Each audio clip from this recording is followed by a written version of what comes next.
The message from my mother lit up my screen just as we passed the Space Needle. Seattle's skyline glimmering in the morning sun. Lena, about our 30th anniversary celebration this weekend. We've had an overwhelming response from your father's tech partners. Regretfully, we'll need to rescind your invitation. You understand, right? We simply don't have space for extras. I turned my gaze from the text to the reflection on the tinted window of my Bentley. Across the street stood the chrome and glass headquarters of Zenith Logic, the AI firm I founded at 27. In exactly 90 minutes, I would finalize the quiet takeover of my father's failing enterprise, Halberd Systems. He had no idea. Miss Tran, my chief of staff's voice echoed through the car's speaker. The board is assembled for the emergency call.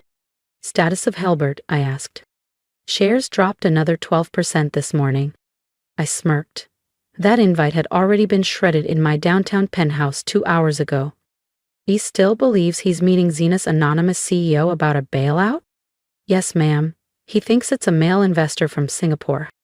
I laughed softly, recalling the last dinner at my parents' Bellevue estate. My father had boasted about his upcoming meeting with the elusive tech mogul behind Zenith. The founder never shows their face, he said, swirling his wine.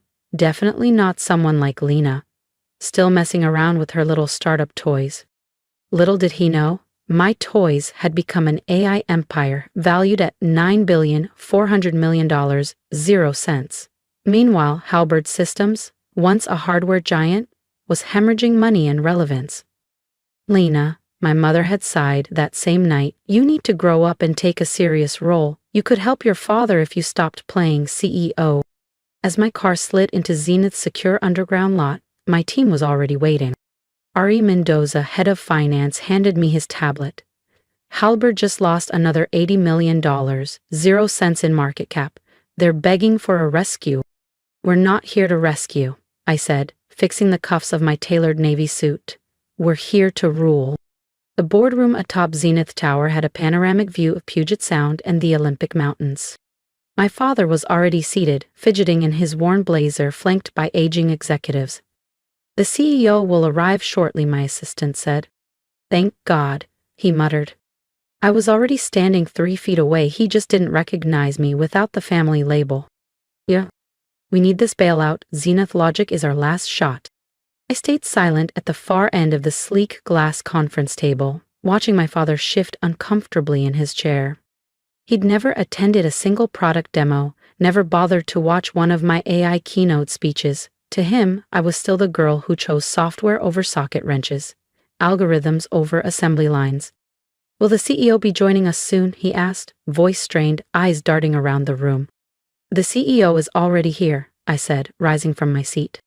He turned, confusion, disbelief, then pure shock. Lena? What are you doing here? Where's Mr. Zen? You're looking at them, I replied evenly. Though you might have figured that out, had you ever once asked what I actually do. His face drained of color. On the wall behind me, the twin stock tickers told the story in brutal contrast. Halberd Systems plummeting, Zenith Logic climbing. This can't be, he whispered. You write code. You're not. Not what, Dad? I interrupted. Not capable, not successful, not someone you'd bother inviting to your big anniversary gala? Across the room, Halberd's CFO stared at his phone, eyes widening as articles about Zenith's elusive founder filled his screen. But your little AI thing, my father sputtered. Posted $2,100,000,000 and 0 cents in revenue last quarter, I finished. That's more than Halberd's earned in 5 years. The little thing you called a phase is now reshaping your entire industry. Just then my phone buzzed, a message from my mother. Darling, don't be hurt about the party. We just had to maintain appearances. I turned the screen so my father could read it. His jaw clenched. Well, I said calmly, since we're talking appearances, let's look at Halberd's future. The giant display lit up with projections, profit margins, and a very red trend line. As you can see, I continued, Halberd has bled market share every year since 2012. Refusing to innovate doesn't make you loyal, it makes you obsolete. Line, we've been building hardware for 4 decades. my father protested weakly. In a world that's moved on, I said, pulling up another chart. While you were clinging to the past, we were redesigning it. The room fell silent. Because sometimes the uninvited daughter is the one who rewrites the guest list. The very AI systems he mocked at family dinners were now the backbone of his company's future, if it had one. My phone buzzed again, another message from my mother. Your father's business partners are thrilled about the party. The governor will be in attendance. Surely you understand the need for selectivity. I tapped the screen and projected the message onto the boardroom display. Around the table, Halbert's executives shifted uncomfortably as they read it. Perfect timing, I said smoothly. Would that be Governor Richards, the one who just greenlit Zenith's $200 million 0-cent smart tech hub last week? My father's face lost all remaining color. You? Know the governor? Know him? I'm his top donor, I replied. I've also delivered the keynote at his last 3 fundraisers. Not that you'd know. Family invites weren't exactly going both ways. Ari stepped forward, folder in hand. Miss Tren, the acquisition documents are finalized. Ready when you are. My father's voice cracked. Acquisition? Zenith Logic has been buying Halbert shares quietly through various shell corps for over a year, I explained, eyes never leaving his. As of this morning, we control 48%. Today's vote is to offer terms for the rest. Across the room, executives scrolled through headlines now exploding across financial news feeds. Zenith moves to acquire Halberd Systems. My father's hands trembled as he opened his own stock app. The price, it's rising, he whispered. I nodded. The market rewards good leadership. Which brings me to staffing. I turned to the stunned execs. Those wishing to remain will need to re-interview for their positions. We don't tolerate legacy favoritism here. My father bolted upright, red creeping into his cheeks. Now just a minute, young lady. You lady? I cut in sharp and cold. It's Miss Tran. Or CEO Tran. This isn't Thanksgiving, it's a boardroom. Another notification blinked on the display. My mother again. We've finalized the guest list. 300 elite attendees. The Grand Plaza will be the event of the season. I smiled faintly. About the Grand Plaza? I tapped on a document. Nova closed on that property last month. Renovations start today. Right on cue, my phone rang. I answered and pressed speaker. Miss Tran, we've arrived at the ballroom. Shall we begin? If you're just as curious as my father is about what happens next, hit subscribe and join me for the moment he realizes the ballroom isn't his anymore. Miss Tran, the hotel manager's voice echoed through the speakerphone. Construction crews have arrived on site as scheduled. Shall we begin renovations? Proceed, I replied smoothly. I believe there was an event planned for Saturday. Please ensure full refunds are issued and all guests are notified of the cancellation.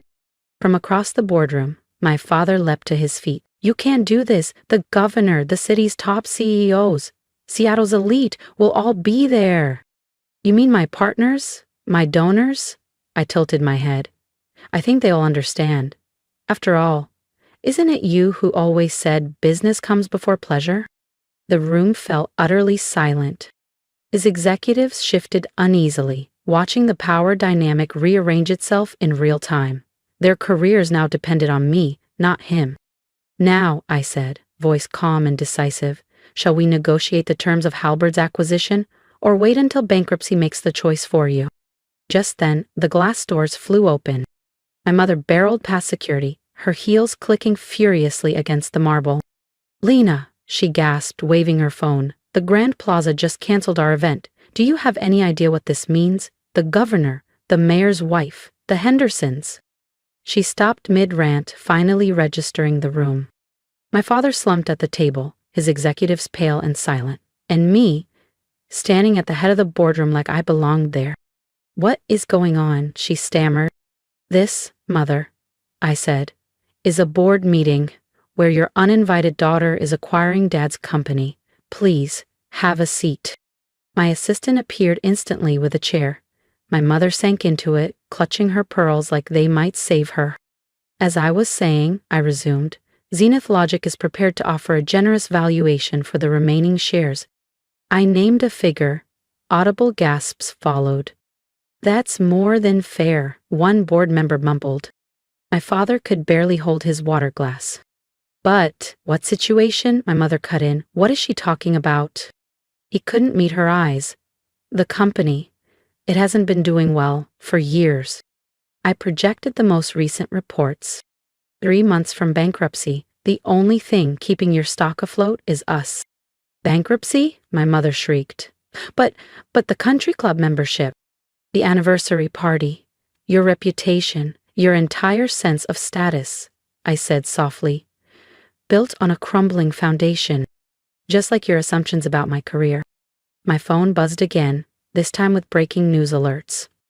Zenith Logic to acquire Halberd Systems. AI powerhouse enters legacy manufacturing market. Lena Tran, from family outcast to industry force. Your jet is prepped, Miss Tran, my assistant announced from the doorway. Tokyo board is expecting you for the merger briefing. Jet? My mother echoed faintly. Yes, mother, that little project you called a phase. It pays for quite a few toys. I turned to my father's stunned executive team.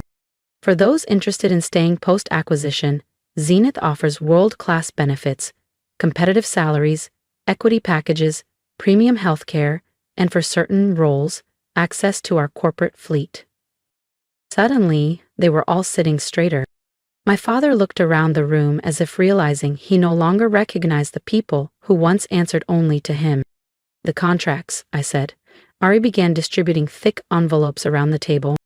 Standard acquisition agreement, I continued. We'll keep the Halberd name for legacy's sake.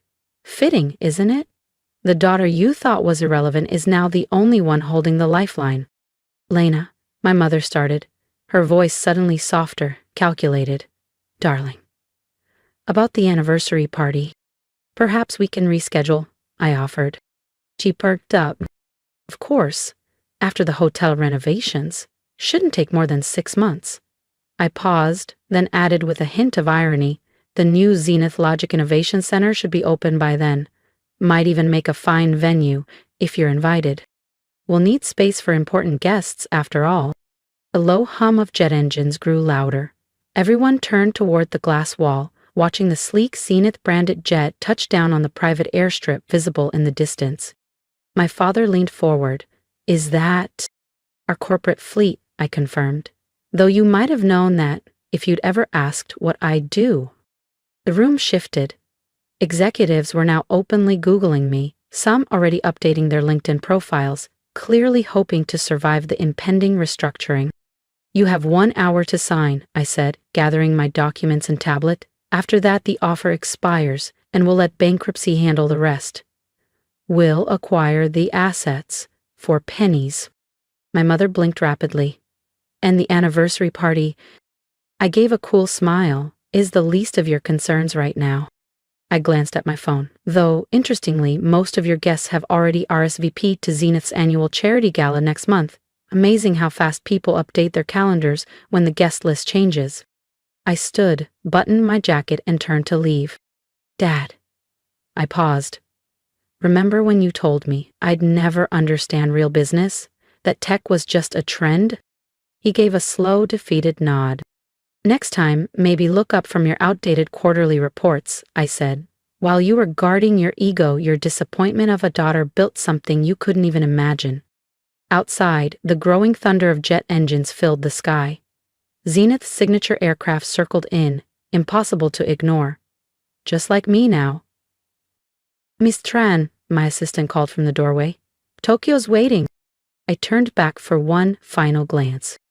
Mother, I say I'm sorry about the anniversary party, but business comes first. Isn't that what you always told me?